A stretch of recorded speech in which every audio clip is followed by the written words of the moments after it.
एक जिस निमित्त हम लोग इकट्ठे हुए हैं यहाँ पर, तो जयकारा लगाएंगे। भारत माता की दोनों हाथ ऊंचा उठा करके, भारत माता की, भारत माता की जय जय श्री राम, जय जय श्री राम, जय जय श्री राम। बहुत धन्यवाद आप लोगों का। परिचय के क्रम में जिस तरीके से आप लोगों के समक्ष हमें प्रस्तुत किया गया, ऐसा नहीं है कि कोई विशेष उपलब्धियों के साथ हम मंच के इस ओर हैं।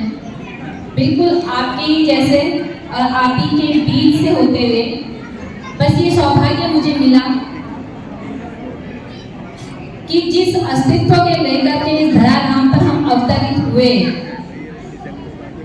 जिस पहचान को लेकर के पृथ्वी पर हम लोगों का अवतरण हुआ, आज हम उसका ऋण तो नहीं ले सकते, लेकिन हाँ एक आराधना अवश्य कर सकते हैं। और उस निमित्त आयोजक मंडल ने मुझे यहाँ पर आमंत्रित किया, इसके लिए मैं सबसे पहले इस सुंदर से कार्यक्रम के जितने भी आयोजक सदस्य हैं उनका विशेष रूप से धन्यवाद करती हूँ। और सुखदेव सिंह भाई साहब जी का, कि जिनके आदेश पर मैं मुझे लगा कि नहीं, यहाँ पर ऐसे भव्य कार्यक्रमों का हिस्सा बनना चाहिए।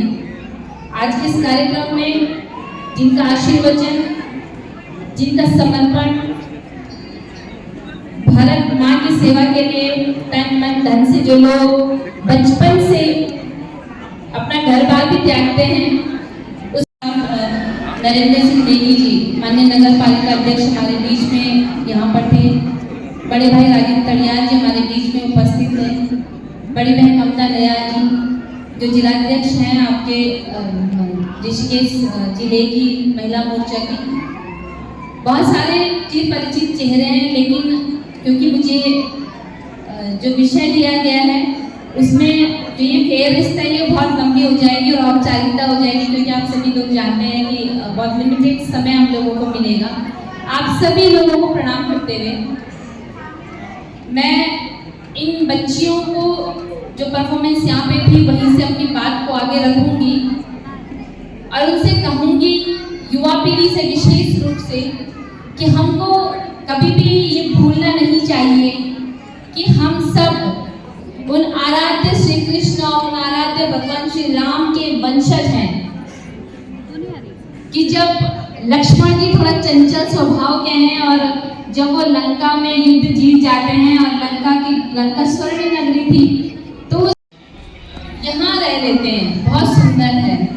तो हम उस राम के वंशज जो कहते हैं कि अभी स्वर्णमयी लंका नमे लक्ष्मण रोचते जननी जन्मभूमिश्च स्वर्गादपि गरीयसी। हम उस सनातन संस्कृति के संवाहक हैं। सौभाग्यशाली और गर्व होना चाहिए जो कहते हैं कि सर्वे भवन्तु सुखिनः, सर्वे सन्तु निरामया, सर्वे भद्राणि पश्यन्तु मा कश्चित् दुर्भाग् भवेत्। हम उस सनातन, मैं बच्चों को इसलिए बता रही हूँ, आजकल अंग्रेजी, अभी मैं आऊंगी उस शिक्षा पर, जो ये कह रहे होंगे कि ये मात्र ग्रंथों में लिखी बातें हैं। हम उस परंपरा से आए हुए जहाँ मेरा तो बहुत बाद में है, जहाँ हम पहले अपने आस पड़ोस, अपने समाज के लिए सोचते हैं, जहाँ हम कामना करते हैं कि केवल मैं नहीं, भगवान सभी सुखी रहें, सभी निरोगी रहें, सभी के घर में सुख समृद्धि रहे। हमारे ऋषि मुनियों ने कहा कि अयं निजः परो वेति गणना लघु चेतसाम् उदार चेतनानां तो वसुधैव कुटुम्बकम्। और वसुधैव कुटुम्बकम का मतलब क्या होता है, बताएगा कोई बच्चा? वसुधैव कुटुम्बकम क्या होता है? पूरी पृथ्वी, वसुधा, पूरी पृथ्वी हमारा परिवार है। अब आप सोचना हम किस पायदान पर खड़े हैं। हम वहां से शुरू होकर के आज क्या हम मानते हैं, हम अपने परिवार में भी भाई भाई का हिस्सा, हम वहां आकर के खड़े हैं। और आज जो स्थिति है, इससे पूर्व के मंचों में मेरा विशेष रूप से भाषण देने के लिए हम लोग नहीं खड़े हैं। हम आह्वान करने के लिए खड़े हैं उन माता पिता से जो जेन जी के गार्जियन हैं, उन माता पिता से जिनके बच्चों ने पैदा होते ही स्मार्टफोन हाथ में देखा, कि यदि आज हम अपने हिंदुत्व और आज हम अपनी सनातन संस्कृति के उन मूल्यों को संरक्षित नहीं रखेंगे तो आने वाले 30 वर्ष के पश्चात जो भयावह त्रासदियां परिवार के बीच होंगी वो ना आपसे संभलेंगी ना आपसे देखी जाएंगी। इसलिए आप और हम वो अंतिम पीढ़ी हैं, याद रखिएगा, वो अंतिम पीढ़ी है जिन्होंने अपने माता पिता के समक्ष, चाहे माता पिता गलत भी डांट रहे होंगे ना, हमने जुबान नहीं खोली। इसलिए नहीं खोली कि हमको बोलना नहीं आता था। आजकल का बच्चा तार्किक हो गया है, हर बात पर उसको तर्क चाहिए। हमने अपने बच्चों को बोलने की स्वतंत्रता ऐसी दी कि उन्होंने हमें चुप करवा दिया।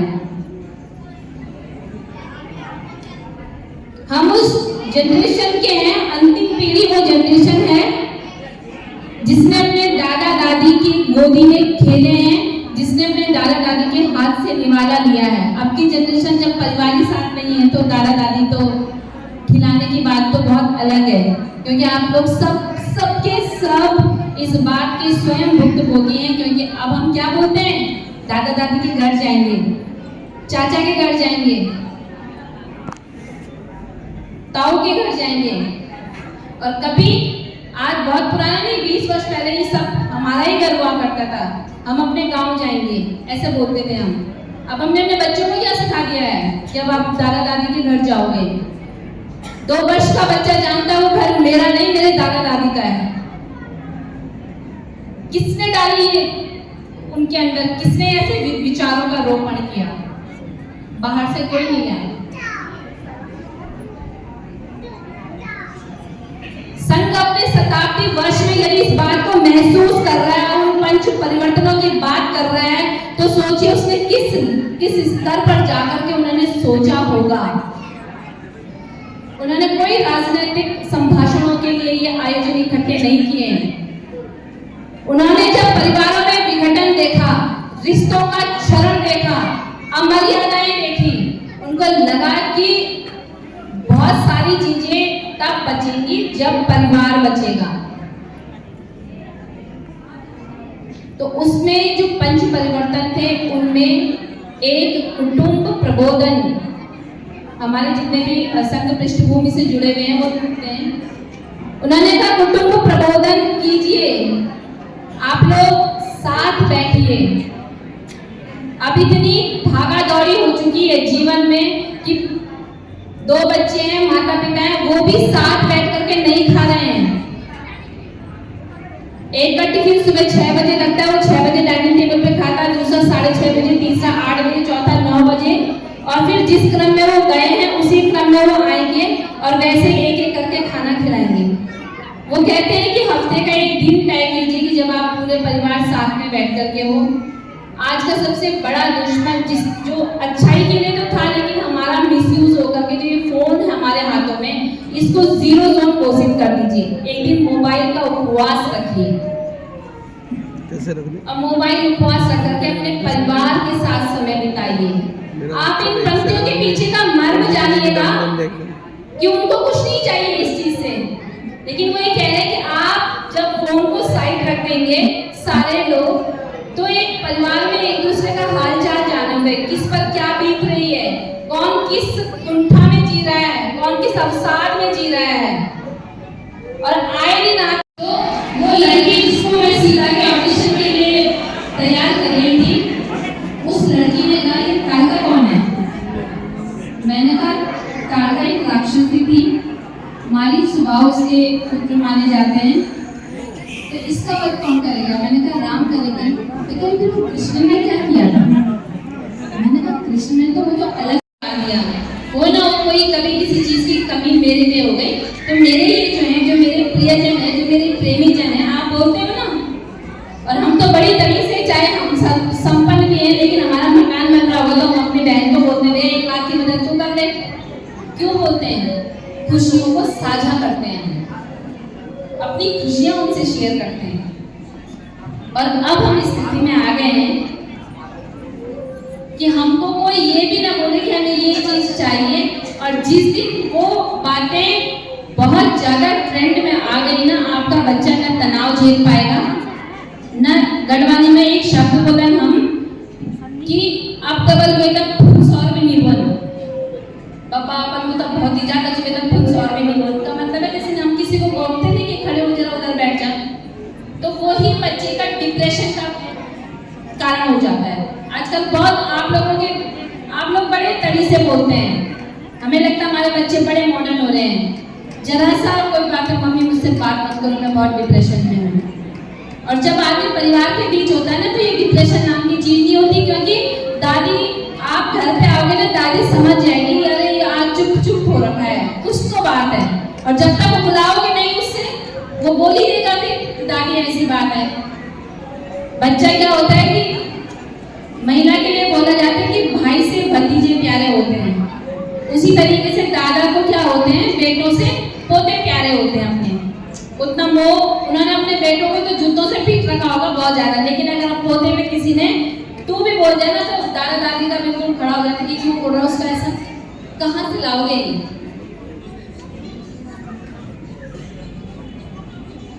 भाई भतीजे क्यों प्यारे होते थे बुआ को? क्योंकि उन भतीजों को उन्होंने अपनी गोदी में खिलाया रहता था, तरह तरह की छुट्टियां बनाती थी, तरह तरह के भाभी मना भी कर रही, लेकिन नहीं, भाई से उसका बेटा प्यारा होता है, उसकी बेटी प्यारी होती है।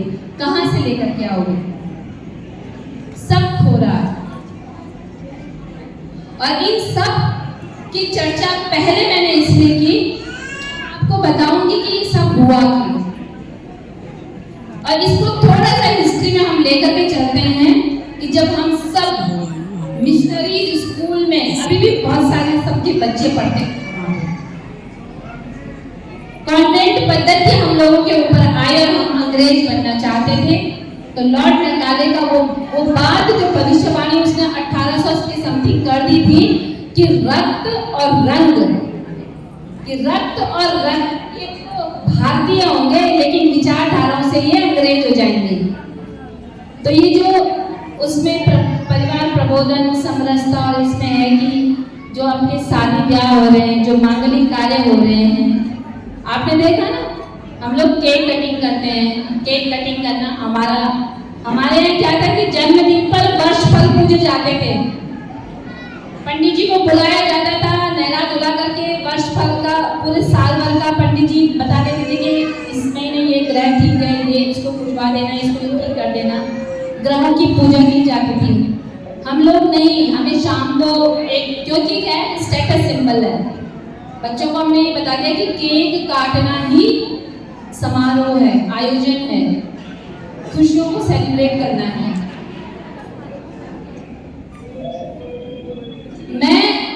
मेरी जो प्रारंभिक शिक्षा हुई वो शिशु विद्या मंदिर की है, इसलिए उसके बाद चाहे हमने कहीं भी पढ़ा हो, लेकिन मैं इस बात को महसूस करती हूँ कि यदि बाल्यकाल में 5 वर्ष से लेकर के 15 वर्ष या 10 वर्ष तक जो बीज आपने अपने बच्चे के दिल दिमाग में डाल दिए, वो आजीवन उसके मन मस्तिष्क से नहीं निकलते।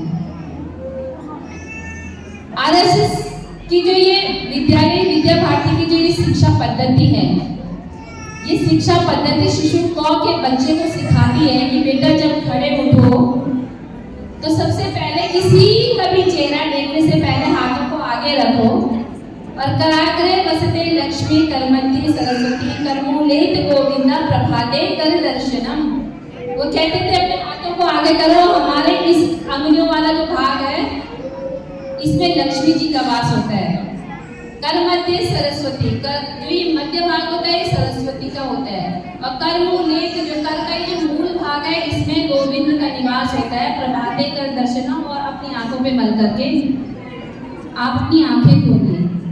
और हम करते थे, हमें इतना डर होता था क्योंकि तब पता नहीं, मैं बहुत समय से गतिविधियों से मतलब नहीं, मुझे नहीं मालूम, लेकिन तब आपको भी मालूम होगा कि संपर्क हुआ करता था आचार्य जी लोगों का, और संपर्क भी ऐसा फेक संपर्क नहीं था कि कागजों में पूरा कर दो। आपके माता पिता से आपकी पूरी जानकारी ली जाती थी और माता पिता इतने मतलब ये कहते थे ना कि वो इंतजार करते थे कब संपर्कवाल आचार्य जी आएंगे, तो इनकी पूरी लिस्ट तैयार रहती थी। तो वो एक अनुशासन का निर्माण होता था। हमें डर रहता था कि आचार्य जी आएंगे, कराग्रह वस्त्र ने किया, शुरुआत में डर करके किया, बाद में वो हमारे बीच में कुछ उत्साही हमारे भैया और बहन लोग हैं जो माँ भारती का जयकारों का नारों से उनका समूचे वातावरण को वो गुंजा रहे हैं। उन सभी का इस कार्यक्रम में हार्दिक स्वागत अभिनंदन है और अपनी बात को मैं आगे 2 से 3 मिनट में खत्म करूंगी और एक ऐसा इंसिडेंट आप लोगों को सुनाऊंगी जिससे आपको लगेगा